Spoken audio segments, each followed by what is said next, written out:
From war across the globe to regulating speech to printing trillions of dollars, the American regime accepts no limits on its power.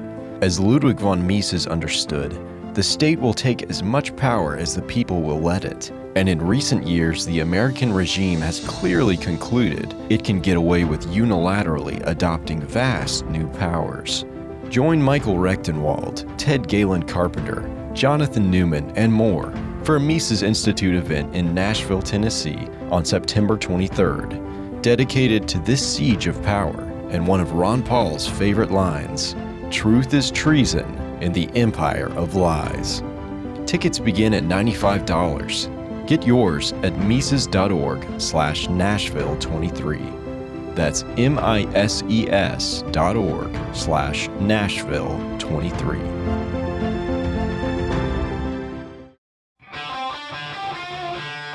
This is the Human Action Podcast, where we debunk the economic, political, and even cultural myths of the days. Here's your host, Dr. Bob Murphy. Jonathan, welcome back to the Human Action Podcast. Hi, Bob. Thanks for having me on. Sure thing. Well, since in a sense what we're doing right now is part 2 of the episode we did somewhat recently on whether there's going to be a soft landing. And so that's why I thought it made perfect sense to have you back on, since in a way this is sort of just taking the conversation a little bit deeper. Specifically, folks, what we're addressing right now is, as you know, if you've been watching this show or reading the financial press, looking at econ Twitter, the Federal Reserve has been sharply raising interest rates, ostensibly to fight inflation. Measures of conventional inflation like CPI and whatnot, they have slowed down remarkably, and unemployment is not zooming up. GDP growth still seems all right or whatever. You don't see a huge collapse in spending. And so a lot of economists have concluded that even though the Fed raised rates like that and inflation came down, there's not going to be a recession. And so now they're commenting on that situation. Okay, so again, before Jonathan and I were mostly explaining why we thought this was declaring victory too soon, that how do we know there's not going to be a recession? And we went through the theory and evidence as to why we still thought it was very much still a clear and present danger. But now we're talking about something a little bit different, because a lot of economists are congratulating Powell and the rest of the Fed for, hey, you did a good job. You brought down inflation with your tough interest rate hikes and other measures of tightening.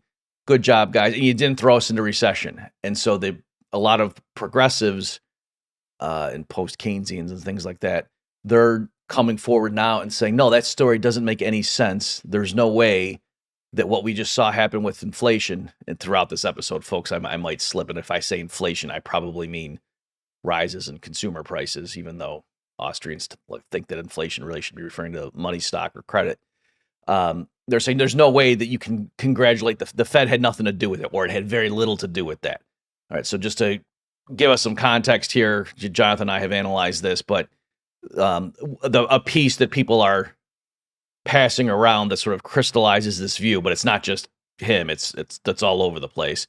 It's by James K. Galbraith, called "Unpacking America's quote soft landing." So this came out, I think, in early August, and so he starts out back in 2021 and early 2022.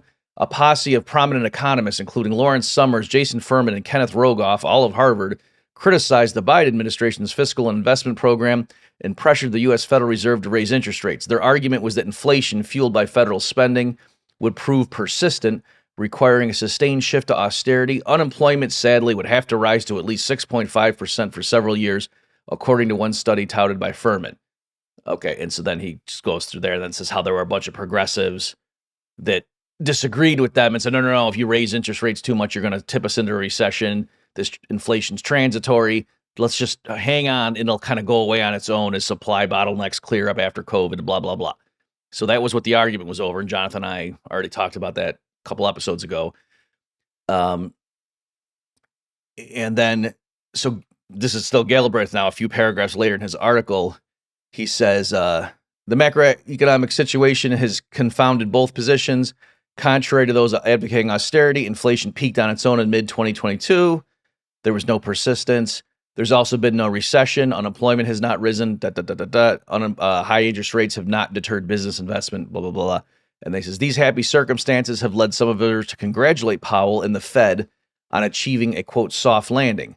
But crediting the Fed is magical thinking. There is no way under any theory or precedent that rate hikes beginning in January 2022 could have knocked back inflation by July of the same year. Whatever its consequences down the road, the Fed's policy tightening has been irrelevant to the inflation slowdown so far. Okay, so I'll stop quoting from him. That's the setup here, and that's the commentary. So I have a bunch of things to talk about, Jonathan, but I've been hogging the microphone, so why don't I stop and let you chime in at this point? Sure. So my first reaction when I was reading that was I just went back to the FOMC press releases. I went back to their to their announcements back at the time, and you can actually see in late 2021 and into the early parts of 2022 that they were already signaling this sort of change in the sorts of policy that they were going to undertake, that they were going to start to increase interest rates. And so when people are saying that it's impossible for the Fed's actions to have had such an immediate reaction, I think about what's called the expectations channel, or I think about the way that the Fed uses what's called forward guidance to try to tell the market what they're going to do in the future. And a lot of times they're wrong. And there's a lot to say about the quality of the Fed's own projections. But the point is that at the end of 2021, they were already saying, hey, we're getting ready to increase rates. It looks like there's inflation coming, and we're not going to let that get out of control. And so, of course, we would be the last ones to say that the Fed is really worried about inflation. But in my opinion, I do think that they did make a credible commitment. For better or for worse, they convinced people that they weren't going to allow the money supply to keep increasing and for rates to stay near zero while the price level was increasing. And so I think that investors and financial institutions responded, and I think we saw the reduction in lending, saw the reduction in investment as a result. So they had those expectations in place, and that's what caused the more immediate reaction, where we didn't get as much of a spike in inflation, or what Mises would call a crack-up boom. And the reason why is because they realize that the Fed is not going to continue to allow the money supply to increase while prices are increasing. And I think a lot of that has to do with political pressures. I know I'm sort of jumping from topic to topic, but I think the Fed does respond to reputational sorts of influences, meaning that they don't want the blame. They don't want to be blamed for causing all this inflation. And so if they keep rates low, if they keep doing all the money printing while prices are increasing, that makes them very unpopular. It makes them a scapegoat for the federal government. And so I think for those reasons, we can't say that the Fed's increase in interest rates in 2022 had no impact. I think it's not controversial to say that it had some impact, but some economists are saying that it had very little or no impact at all. Yeah, so that's a great point. And even Galbraith's own explanation, or his own narrative, it's showing that you're right. That by the way, I should clarify, he made his case unwittingly weaker because he kind of messed up that rate hikes didn't even start until March. So he could have said it makes no sense. There's no theory or precedent where rate hikes that really began in March of 2022 had an effect just a few months later, something like that, whereas he said January. But you're right. So even in his own story, it's, oh, wow, there was this growing chorus of economists, like Top Gun economists, people, Larry Summers, who are all from Harvard, publicly wearing in the Wall Street Journal or doing open letters and all these other things, warning, hey, this price inflation is getting out of hand. You cannot let, and part of this goes with your expectations, that the theory was you can't let expectations, you can't get rid of the anchoring, they say. Like, you have to keep inflation expectations anchored. That's like a favorite thing for Fed chairs to talk about. And the idea is that, yeah, if the public starts accepting it as now it's the new normal, that, oh, wow, yeah, CPI was up 6%, 7%, year over year. I guess that's just how it is now. Instead of, well, this is some crazy post-COVID thing, but don't worry, this will soon go back to normal. The idea was if you let that genie out of the bottle and people just start thinking that's normal, it's just like a self-fulfilling prophecy. I think maybe at this point, Jonathan, just so the viewers, for those of you listening on audio, you're not going to be able to see this, and I'll try to give some description of it. But for the people watching the video, we'll show this right now. So here is a chart showing. There's three different things on this chart. That's the most I thought you folks could handle. And if you're chewing gum, you need to spit it out right now. And so we see here. So this goes from 2003 up to the present. And you can see the blue line is the federal funds rate. So that's the very short term. It's technically the rate that banks charge each other for overnight loans of reserves. Okay, so this is a very short term interest rate. This is what the press means when they say the Fed cut interest rates or the Fed raised rates. That's what this blue line is. So you can see, again, I went back to 2003 just so people could see a little bit of the context here and see the patterns. But you could see that in recent times here, the Fed has going up to 2020, which is the thin little rectangle gray one. That's the recession that hit for the 2-month period, right when the lockdowns were in full gear. And so going into that, you can see that the Fed dropped interest rates down from about 2.4 all the way down to basically 0 pretty rapidly. And you can see that the Fed, now let's look at that red line. That is the Fed's balance sheet. Those are the total assets owned by the Federal Reserve System. And you can see that spiked going right into the COVID period as well. All right, I think it went up 80% or something like that. Okay, just in that short time, and then it kept going up afterwards. But I'm talking about a very quick spike. Also, I put a green line on here, which is M2, which is like a broader monetary aggregate. It's loosely speaking, it's like money or near moneyness or near money that's in the hands of the public. Okay, and that you can see it's the exact same. It spiked right going into the COVID period with that very thin rectangle. And the reason I included that was just because, in case you're worried that, well, just because the Fed's doing something on its end, maybe there was a brick wall and it was a black hole and the banks were just absorbing. No, M2 is clearly money that's like in the hands of the public, broadly speaking. It includes mutual money market, mutual funds and stuff like that. Okay, so you can see the pattern there and how it all rises rapidly. And then you see in March of 2022, everything turns on a dime. Those three series all flip around. The blue line starts being, shooting up rapidly. That's the Fed hiking rates. And you see the red line peaks and then starts going down. That's because the Fed was letting its balance sheet shrink, sucking reserves out of the financial sector. And you see that green line also peaked and then starts turning down. So again, money broadly defined in the hands of the public turned around and starts dropping.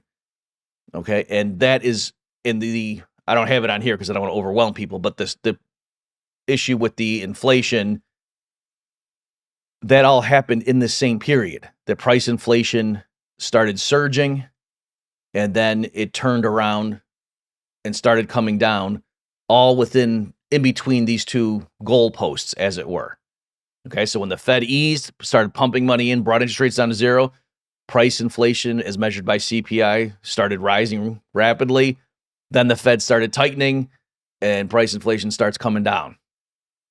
Okay, and so what a bunch of economists are saying is, yeah, though that's coincidental. What the Fed did had very little to do with the surge in the inflation, and then the so-called tightening measures doesn't really explain. It's kind of like two different things that coincidentally lined up a little bit, but it would be wrong theoretically and empirically for us to sit here and think that, the Fed tightening, selling off assets, sucking money out of the system, jacking up interest rates from basically 0 to 5.25% in, I think, record time, that has nothing to do with what's going on here. Okay, so that's what we're talking. I just want to make sure empirically everyone understands these are the facts, and then now what the different interpretations that the various schools of thought are putting on this stuff. Do you want to chime in on that at all, or? Sure. One thing that just struck me is how crazy it is that M2 is decreasing. Right. I haven't seen that sort of thing in a long time. And so it's funny to me that for the first time in a long time that we've seen such a decrease in M2. I know there might be some like slight decreases earlier in the time series, like before 2003, but like this sort of decrease, at least in the past few decades, is just it's unprecedented. It's amazing to see, and it's also amazing to hear economists say that it hasn't had as much of an impact as we would like. So like to actually discount that decrease in M2 when we've had consistent increases in M2 for decades, to say that this all of a sudden reverse course going the other direction, to say that that has no impact or very little impact, it seems crazy to me. Yeah, and just to amplify, I started to praise you, and I don't remember if I finished my train of thought, or maybe I pulled the chart up and then I forgot to finish the sentence. But yeah, so folks, what the point Jonathan was making earlier was that Galbraith's narrative doesn't even make sense on its own terms, because it's not that everybody just thought we were chugging along and then all of a sudden the Fed shocked people in like March or April of 2022 by starting to jack up rates. And I was like, whoa, what are you doing that for? That's not what happened. There was this long campaign of prominent economists and other wonks and so forth saying, probably a lot of Republican politicians, hey, the inflation's getting out of hand here. The Fed, you need to do something. Like, well, we're monitoring the situation and we're going to blah, blah, blah, blah. And then finally, and then yes, when we do begin to normalize policy rates, we'll do such and let the balance sheet roll off and blah, blah, blah. And, doing it in Fed speak. But they were communicating well before they actually pulled the trigger that we're getting ready to do this. It's not a matter of if, it's a matter of when. So it's kind of loading the deck, or it's an unfair framing to make it sound as if the change that happened affected things within 3 weeks. That no, it's more like the story would have to be the telegraphing of here's what we're getting ready to do over the course of several months, and then once you start doing it, it has the expected effects. That's more what we're talking about here. So yeah, why don't we switch then, Jonathan, to this idea of expectations, because that's a central thing here. Mm-hmm. And I want to let me do it this way. I think before we jump into that, let me just run over. This is kind of basic for some of you, but if you've never heard somebody explain it, it's new to you. We need to get away from just thinking that money prices rise or fall proportionally with the stock of money. Okay, so what I mean is prices quoted in that money. That it's not there's a 1-to-1. If the quantity of money doubles, then prices have to double. And if the quantity of money gets cut in half, then prices get cut in half. And throughout history, rises or falls in some price index necessarily are exactly tied to the quantity of money. That's wrong. And just a quick thought experiment to show how expectations could matter is, suppose we all have a certain amount of dollars in the economy, and suppose normally you're not expecting the Fed to add any more and the banks to not add any more. And then the Fed says, hey, starting next month, we are going to dump $60 trillion in $100 bills. We're just going to literally have helicopters going on dropping that on everybody starting next month. What are you going to do right now? Are you just going to keep going about your business and say, well, as soon as those $100 bills start falling a month from now, then things are going to change? No, obviously, among other things, you're going to change your investment portfolio. Like if you have a bunch of stuff sitting in bonds, you're going to get out of that. You're going to want to get into real estate or gold or Bitcoin or whatever, but you're going to want to adjust yourself because you're expecting the dollar is going to crash next month. So I want to get ahead of that. And then think it through, folks. The act of everybody doing that will make the dollar crash right now. So you would see, prices and just even in general, or hey, we've got $1,000 in our checking account. Let's not let it be sitting there when the $100 bills start raining down. Let's go buy canned goods or something. Like you don't want to be holding dollars. So anybody who has money, even in their wallets or whatever, they're going to be looking on their couch, could get rid of stuff. Let's go turn it into real goods. So everyone's going to want to get rid of dollars. But of course, that doesn't mean you're going to go in your backyard and start burning $20 bills. When I say get rid of them, it means you're going to try to spend them. So you got to find someone who's willing to take them. So in the new equilibrium, what has to happen is just prices quoted in dollars go way up. So that, yes, it's going to end up, someone's going to be holding all the 50s and 20s and 100s before this big helicopter drop happens. but to make them willing to sit on them, prices have risen so much that it's a very small portion of their portfolio. So it's not that they have, or rather to say, oh, I have $1,000 in my checking account. That means one thing right now, but in a world now where prices all went up by a factor of 10, now it's like, only having $100 or no, well, yeah, less than that. So that's kind of the idea. Okay, Yep. folks. So you can see there, I just changed the expectations, right? And so just knowing what may happen in the future can cause things to happen right now. So it's not that, oh, the only way prices can rise is if the Fed pumps in more money, even if it's just telling you that. Okay, so go ahead. Yeah, I was just going to add that the expectations factor here was important for Mises and Rothbard as well. This is not just something that we've just recently discovered in the past few years. But if you look back at Mises and Rothbard, the unhinging of expectations, when people start to expect lots of inflation, that's what turns a regular old inflation into a hyperinflation. Mm-hmm. So a lot of people argue about what counts as a hyperinflation. Is it when there's 6 zeros after the do you have to have 1,000,000% inflation or something like that? And there's not really you can't really define it that way. According to Mises and Rothbard, what has to happen is you have to have everybody start to just dump, just totally devalue the money that they have, and that's what turns just a regular old inflation into a hyperinflation. It's actually not necessarily tied to a certain amount of money printing, although money printing does get that started and does sustain it. But the primary channel by which, like I said, a regular inflation turns into a hyperinflation is when those expectations flip and people they start the flight into real values, as you mentioned, where they just go buy whatever they can as soon as they can, so that they're not holding on to this hot potato, the rapidly falling in value money that they're holding on to. So they're not holding on to that for very long at all.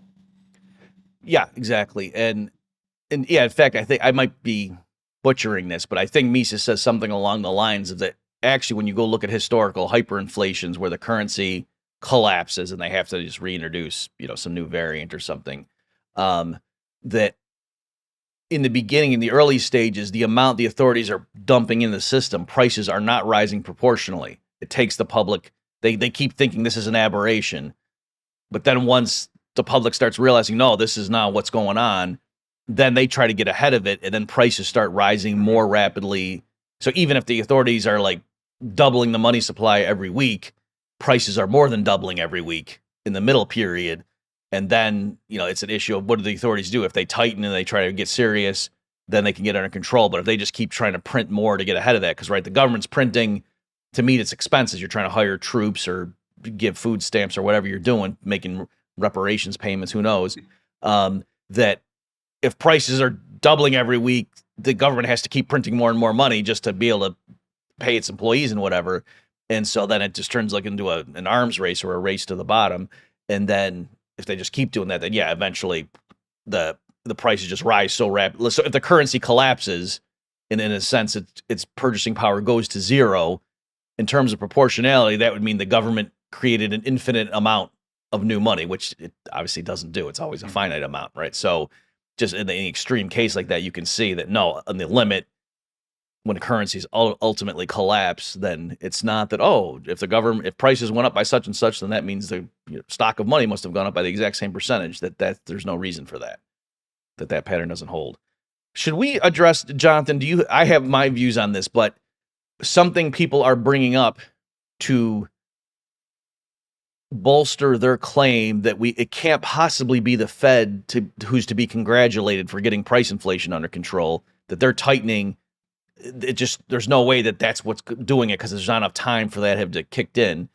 And they will cite the authority that, hey, every right-winger genuflects to Milton Friedman, and his famous thing is to say that monetary policy works, but with long and variable lags. Do you have anything that you want to say on that? Well, I remember when I took principles of macroeconomics from Roger Garrison at Auburn University, he had, he has these famous PowerPoints, and when he was presenting the equation of exchange, which Milton Friedman used to basically explain everything, he always used I think it was the lag of 30 to 48 months, and it was like, for some reason, that's what Friedman had settled on, is like that's how long it takes for changes in the money supply to be fully realized in prices. That there's just this lag time between basically policy changes and real effects, and you can hear some of that same sort of language in like when the Fed chair is making announcements, or with the congressional hearings lately. He's been saying that we haven't fully realized the full effects of the hike in interest rates. And I think he's right. I do think that there is a delay, but I don't think that there's like some sort of mechanical time frame by which it works. Because I mean, as we were just discussing, it really just depends. It depends on what people's expectations are. It depends on the demand for money. It depends on all sorts of other factors. There's no way that you can say that it's always going to be this exact time frame by which this change in the money supply results in this precise change in prices. Okay. In the equation of exchange, there is the MV equals PQ. There's one formulation. That's what you're talking about. Yeah. Okay. So folks, that's like, I'm sure many of you have heard of this or seen it. It's the left-hand side is M times V, and then the right-hand side of the equation is P times Q, is often how they present it. And so M is the money stock, V is the velocity, or the turnover of the money stock, how many times on average does a dollar bill change hands, that kind of idea. So M times V is like how many dollars are spent in a given time period, and then P times Q is the average price level, and Q is the level of real output. And so the idea is that, because that's also, if you think about it, how much total stuff is produced and sold, what's the average price per unit? So that's also must be equal to the total dollars spent. So the two have to be equal. And then if you write that out, then it's like, oh, so if the money supply doubles and velocity is constant, then that means P times Q must double. So does that mean real output doubles? No, maybe prices go up. So you can tell any story you want, whether you're a Keynesian or a monetarist or whatever, with that framework. And that's what they're arguing about. So my take on that, Jonathan, is I have always thought, even back when I was a fan of Milton Friedman, so we have to go back, now, I always thought that was a weird framing, right? Like if Isaac Newton said the force of gravity works, but with long and variable lags, what that would mean is I don't yet have a theory of gravity, right? Like that doesn't really explain too much. And so clearly, if what we're saying is, oh yeah, if they greatly increase the stock of money over time, we would expect prices to rise. And if it doesn't happen right away, it might happen soon. Just hold your breath. That, okay, fair enough, but that's really not a great theory of the determination of money prices. And in fact, that's not what we as Austrians would use.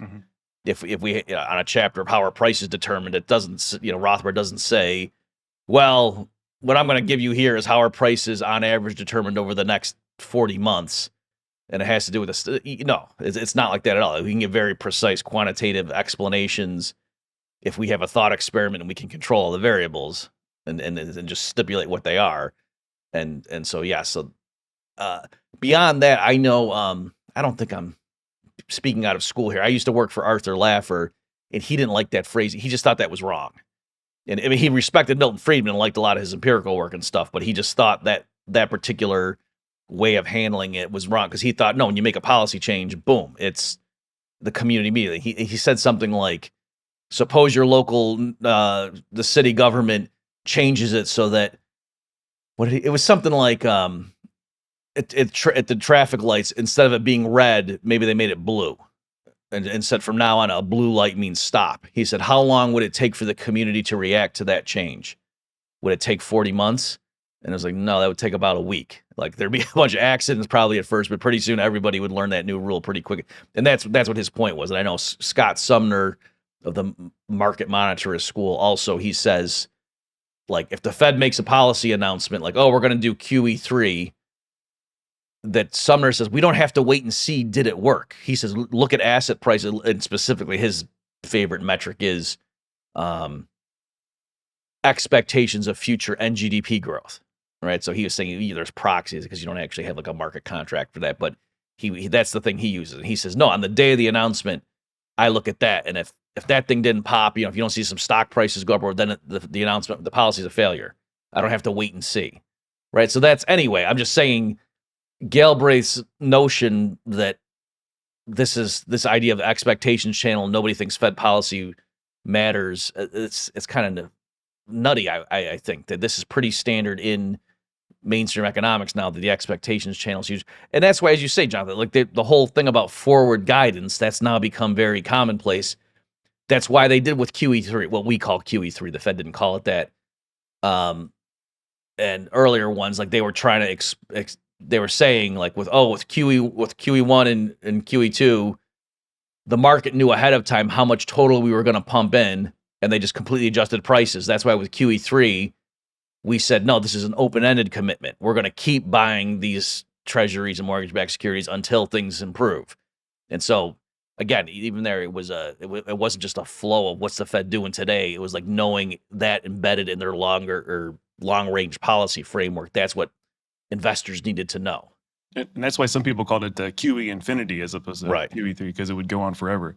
One thing that I would mention is on this topic of expectations, some people in this discussion that you started on Twitter, some people were saying that it could have been achieved by just the first little bit of rate hikes, like 1 or 2 rate hikes, along with this announcement effect, would have achieved the disinflation that we've seen, and the rest was just, I guess, icing. The rest was just unnecessary, or actually, some people were saying threatens to cause a recession. Of course, we have all sorts of disagreements with that, but the idea is that so they might say, if the announcement effect is so strong, if the Fed can use this forward guidance, then why even do any real monetary policy? Why actually change interest rates ever in any direction if you can just sort of confidently signal? And of course, that question answers itself. You would run into the boy who cries wolf sort of problem, where if the Fed never followed up with what they're announcing they're going to do, then they would lose the ability to actually use that announcement effect to get the results of the intended results of their monetary policy as soon as they can. So if they had no credibility at all, if nobody could trust anything that the Fed signaled about what they're going to do in the future, then these people might be right. Then you could very easily say, well, yeah, we've had this disinflation, but it takes time for these sorts of things to work out. And we definitely didn't have any expectations because we don't trust the Fed. But of course, we don't live in that world. We live in a world where people do actually put stock in what the Fed is saying and what they're announcing about what their policy path is going to be, which to me shows that, well, then, yeah, we can expect to see more immediate responses to their actual policies and their policy announcements. Let me make sure I'm getting you're saying that you saw some people, because I do like test runs and I post some things on Twitter and then see the reaction to make sure that when Jonathan and I go into this, we're fully informed, because where else would you get your information besides Twitter? And you're saying, Jonathan, that one of the arguments people were making was to say, okay, you guys who think that the Fed had something to do with this, well, according to your logic, then just this tiniest little, like the Fed's magical almost. They can just hike rates a little bit, and it's all just their jawboning. And for the months leading up to the few little rate hikes, and all of a sudden inflation turns around. So then why don't they just do that all the time instead of, like, why the need to raise rates to 5.25% if, according to your guys' logic, it was just the first few hikes that got the situation under control? Is that? Yeah, we might be putting some words in their mouth, but with all of that, they didn't say we never have to do any monetary policy. Okay. But that's sort of the, like, if you take it to like an extreme, Okay. then what they're saying is that, hey, you guys you're putting all this stock in the announcement effect. If that's the case, then all we need to do is just tiny little bits of monetary policy, tiny little increases or decreases in the interest rate. And so, like, one example is this is this guy Kevin Erdman, who said inflation had fallen to 2% month over month by the time the Fed funds rate was over 1%, and credit stopped rising when the rate was 2.3%. If rate hikes were responsible, it was accomplished with very little hiking. And so he's in this crowd saying that it only took a tiny little bit of the hikes for them to achieve the disinflation. The rest is all a wash. The rest could be attributed to also other sorts of factors. Okay, and actually probably more specifically, because he doesn't think that even that turnaround was due to the little Fed rate hikes. He was just saying, even on your guys' own case, the most you could possibly say is that these initial rate hikes, because the ship had already turned with inflation before the bulk of these hikes kicked in. So you guys can't even run around saying, oh, yes, they raised rates from 0 to 5.25%. That no, we're trying to explain how come the inflation picture turned around so dramatically early on, because by the Fed hikes had just gotten going when the situation really stabilized. Something like that? Yeah, I think you're right. Okay. Now, did you have more to say on that guy? I did notice that he was very willing. Let me see if I can find. He was very willing to talk about expectations in an earlier post. So he had said, and this wasn't just a few days ago. He said inflation expectations had been below target for a decade, and he says this should be ideally it would be between 2.2 and 2.5. In 2021, the Fed finally fixed that. So he was saying the Fed should be credited for getting inflation expectations up because it had been so low for so long, according to him. So it's unanticipated, yes, but this improved long-term inflation and employment. If this is unwelcome, then we have different priorities. So he's in the camp that would say higher inflation expectations is a good thing. He says it was a huge win for the Fed to break out of a decade-old pattern of below-target inflation expectations. It would be a crying shame to hold off on rate cuts too long and waste that win. So he was ready to credit the Fed for getting inflation expectations up, but he seems reluctant to give them credit for the opposite direction. Mm-hmm. Okay, yeah.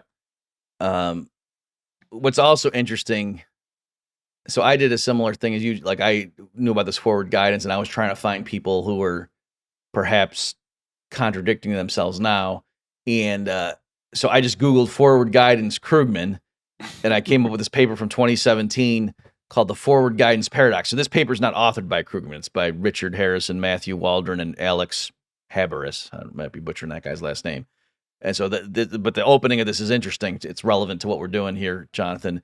In new Keynesian models, a promise to hold interest rates lower in the future has powerful effects on economic activity and inflation today. This result relies on a strong link between expected future policy rates and current activity, and also a belief that the policymaker will make good on the promise. Okay, and then in the concluding section, it says, using forward guidance promises to stimulate the economy is an idea dating back to Krugman, 1998. The likelihood that a forward guidance promise of this type would lack full credibility in the absence of an appropriate commitment mechanism is one reason why central banks have not attempted to use forward guidance in this way. Okay, so this the reason I'm going through this is it dovetails nicely with what you just said. So again, folks, the idea, in fairness, I don't know off the top of my head if Krugman has been coming out and saying full stop, no, there's no way Fed policy possibly could have turned inflation around this quickly. I think he does believe that, but I can't say that he's definitely contradicting himself here, whereas his buddies certainly are. But in any event, what they're referring to here in this paper is back in 98 when Japan was in a slump and they had tried inflating, they had interest rates really low, and it wasn't working. It seemed like standard Keynesianism was broken.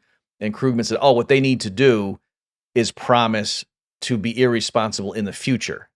And so that even when things go back to normal, and normally you would expect them to start raising interest rates, that they need to promise credibly right now in the late 90s that, no, we won't do that. We will keep nominal rates low, even when price inflation picks back up again here in Japan, so that real rates are negative. And then, people knowing that will now start investing in whatever now because, so policy is looser than we thought in terms of the long run.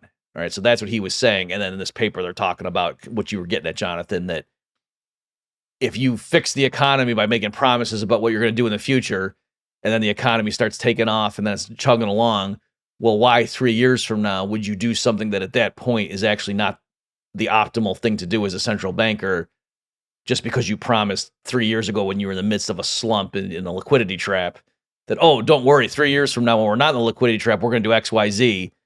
And then so the issue was, well, would people trust the central bankers to make good on doing something 3 years from now that's not in their interest at that point? But if they could just somehow promise they would do it now, they would get out of the liquidity trap, right? So that's the idea. But with all this stuff, folks, the big picture is the idea that, oh, the central bank just saying things about what they're going to do in the future might have effects right now. That's not some crazy right-wing theory that the Heritage Foundation cooked up right now because they can't explain what happened. This is standard in economics. And so when Galbraith and others are running around saying the idea that what the Fed did could have any impact and that should have any responsibility to, for what we saw with the price indices, I think it's kind of, at the very least, it's misleading the public that no, there's a rich tradition of thinking that expectations about what we're going to do in the future might have an impact today. Yeah. So why don't we look at that? Why don't we look at some of the reasons that they do list for? So like why, if they are hesitant to credit the Fed for bringing about the disinflation, what are some of the things that they do say cause this disinflation? Like some of them are saying that households became cash rich during the pandemic, and so they had all this extra cash, and so we would have had a disinflation anyway as people spend that extra cash, and it just sort of winds down on its own. But what are some of the other things that people have mentioned that you've seen? I'm trying to think because you're right. I was trying to find. I mean, it's a lot of it's kind of generic stuff, just like you say. Oh well, supply bottlenecks cleared up. And so that, that was what it was. And again, like with that too, it's, I don't know if the timing works out right, so it's, let me just mention before I forget, folks. So one part of the trickiness here, and I think that's what that Erden guy was getting at, is the press typically, when they report the inflation figures, and it's not the press is doing something wrong. Like this is the way the BLS releases the CPI. A lot of times the headline is, it's like a 12-month change, right? So like it's, oh, CPI came out this month, it was 3.7%. What they usually mean by that is this month's level compared, or well, there's a lag, the last month's level compared to the 12 months earlier level, that percentage change. So really what happened in our case is in like mid 2021 going forward, like there were several months where prices were rising rapidly, and then they kind of leveled off. And so it's the month, each month's year over year figure was coming down, but it was still way above normal, even though if you just look from month to month at that point, the hikes weren't that big. Okay. So that's one way of trying to get across what actually happened. And so, yeah, I mean, it's the supply bottleneck thing. That's certainly could be a factor, but you're right, Jonathan. I actually couldn't pin them down too much. They were just mostly putting their cards on, or putting their chips on, I should say. The idea that it can't be that this Fed mechanism, that just doesn't make sense. Because I was going to do what you were trying to do too, to say, okay, well then what do you think it was? And then to go see, well, is that plausible that thing could have had such a rapid, changeover effect?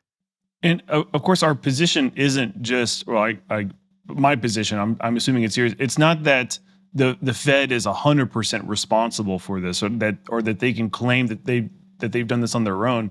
Of course, the economy is complex, and there's all sorts of things moving around, including people's expectations, including leftover sort of ongoing effects from what happened during the pandemic and lockdowns, and all of the stimulus checks and everything. Of course, all of this is, like I said, it's a wash. And so that's why it's interesting to me when I see economists, they want to pin all of the blame on one factor, or they want to not give any credit to one particular factor, when it seems to me that the most plausible explanation is that there's all sorts of things moving around, all sorts of things contributing to the actual realized market outcomes that we see. It seems strange to say that this, to either completely deny or to completely credit one particular thing to causing what we see on a day-to-day basis. Yeah, and I think some of what's going on here is you're right. There's these more long-standing, deep-seated urges to not allow the public to start believing in certain causal relationships, and specifically because when QE was happening, right? So there was the financial crisis in 2008. The Fed starts doing the rounds of QE, and right-wing hard money types, including me, we're going around and say, whoa, whoa, whoa, this is a very bad idea. You're going to blow up another bubble. The dollar's going to get crushed. And Keynesian types, progressives, were, listen to these rubes. They don't know how modern monetary theory works. And even if you're not MMT person, like that, I'm just using that in a colloquial sense. And there's no connection between, look at what happened with the Fed's balance sheet. You don't see CPI going through the roof, right? So I think people like that are very concerned right now to make sure, like, hey, just because the Fed turned on the monetary spigots after COVID hit and prices started rising, and then the Fed started tightening, and then prices, they didn't fall. The hikes slowed. Don't think that, like, oh, so the way we avoid inflation is by chaining the Fed's hands. No, don't think that, guys, because no, we want to keep the Fed very flexible and nimble to be able to inflate when we think it's a good idea. So I think there's some of that involved here, which is why people who, in some contexts, like if it's the Fed promising, oh, we're going to inflate in the future, oh yeah, that's a great policy move. Go ahead. Yeah, there's expectations channel and blah, blah, blah. But now if the Fed was promising we're going to get tight pretty soon, get ready, that could have had an effect. So it's a weird asymmetry there. Are you suggesting that we're the only consistent ones around here? Well, you're down in Auburn, right? So there's probably other people around here from your perspective that are also consistent. But yeah, where I am, yes, that's as far as I know within the zip code. I am the only consistent economist. There's actually a Robert. I feel bad for the guy. He's at, I don't know if it's Boston College or something, but there is a guy at an academic institution that's in Massachusetts, near Boston, that his name is Robert Murphy, and he's a macroeconomist, and he's a Keynesian. And I was like, oh, you poor guy. He must go to all these conferences and people come up like, you're the guy who hates Kruger. Oh, wait, no. You have hair. What is this? So I guess maybe, I don't know if there's other things. I do want to avoid confusing people or misleading them. So both camps in this debate have sort of agreed that, yes, it did happen that price inflation got under control without hurting the economy, and now they're just arguing about that because they're both their predictions were both wrong. That the Austerian camp was saying we're going to need massive, rate hikes and tightening and selling off Fed's balance sheet and such. And unfortunately, unemployment's going to go way up, maybe to 6.5% for 2 years. Apparently, Furman said that. And that's regrettable, but that's what we got to do, folks, because we cannot let this get out of, we can't let the genie get out of the bottle. And the left was saying, no, don't raise rates. If you do that, you will tip us into a recession. Keep rates how they are, just raise them a little bit, and a lot of this inflation is going to go away on its own. And that's what both their camps are saying. And so what happened in practice, according to them, is we did get inflation under control with no recession. So therefore, we both are scratching our heads. And my view is, and Jonathan, you seem like you at least agreed qualitatively with it, that we talked about last time about the soft landing, is I don't understand why everyone's just taking it as a given that with this Fed tightening, there's not going to be a recession. That even if you look back at going into the 2008 crisis, things as of July 2006 look just like they do right now, or July of our time frame. That they raised rates back then to 5.25%, then started holding them there. Unemployment kept falling for a significant period after that, so they would have had every reason to believe they had achieved a soft landing, amidst the housing bubble. And then, as Jonathan pointed out, he went and did a Google search, all sorts of news stories in 2007 saying soft landing, and from reputable, not just some money, some bond fund manager, but from like the Dallas Fed as late as September of 2007 saying soft landing. Reputable Dallas Fed, yeah. Yes. All this is on a grading on a curve, right? So it's tricky. It might sound like we're taking the side of the Austerian camp on this episode right now, folks, but no, it's tricky. There's so many moving parts and people have so many different components to their worldviews. It's like everybody's wrong or partially right. And so we just want to be clear, we are not agreeing that, yes, the Fed did achieve a soft landing with this, and it's through the expectations channel. Good job, Powell. That's not what we're saying. Yeah, it does sort of sound like in the previous episode we were trying to cast blame and on the Fed, and in this episode we're trying to defend the Fed. It's like, no, the Fed actually did help achieve the disinflation that we've seen, but it's not exactly that. It basically what we're saying in both episodes is that monetary policy has consequences, that you can't on the one hand say that the Fed can work to improve macroeconomic conditions, can stop depressions from happening, can stimulate economic growth, but then in other certain circumstances say that the Fed is actually powerless, or like what the Fed has done has actually done nothing and can't be credited at all for causing these sorts of macroeconomic outcomes. So if anything, we're just consistently saying monetary policy matters. Interest rates and fiddling with interest rates, it does have consequences in both directions. Yeah, exactly. And in fact, that's standard Austrian business cycle theory. It's not that Jonathan and I are like, oh, well, let's look at the data and let's come up with our story ex post. That's not what's going on. That normally, what's the standard Austrian theory of the business cycle? That the Fed/banking system pumps in credit that's not backed up by genuine savings, that pushes down interest rates. The boom ensues, then things start overheating. The Fed/regular banks get nervous and they tighten, and then that causes the economy to go into recession. So, right, I am saying with the chart we showed earlier, folks, that the Fed opened up the monetary spigots, price inflation starts going up, they slam on the brakes, price inflation comes under control, right? And I still think a bad recession's coming, part because of what they did there, and also because of the prior inflation, during the rounds of QE, that I don't think the two-month technical recession under the lockdown fully cleansed from the system. So right, this is standard Austrian stuff. It's that's partly why I guess that's my bias, or my dog in the fight. I don't want people to think that the Fed had nothing to do with just happened. I was saying, no, the Fed is very potent. It's the engine that creates dollars and pumps it. Are you kidding me? You're saying that doesn't have much to do with what goes on with the economy? Yep, I'm with you all the way. All right, well, good. All right, well, that's a good spot to wind up, folks. Thank you, Jonathan, for your time and your insights, as always. Thanks for having me, Bob. And thank you, folks, for tuning in, as always, and we will see you next time.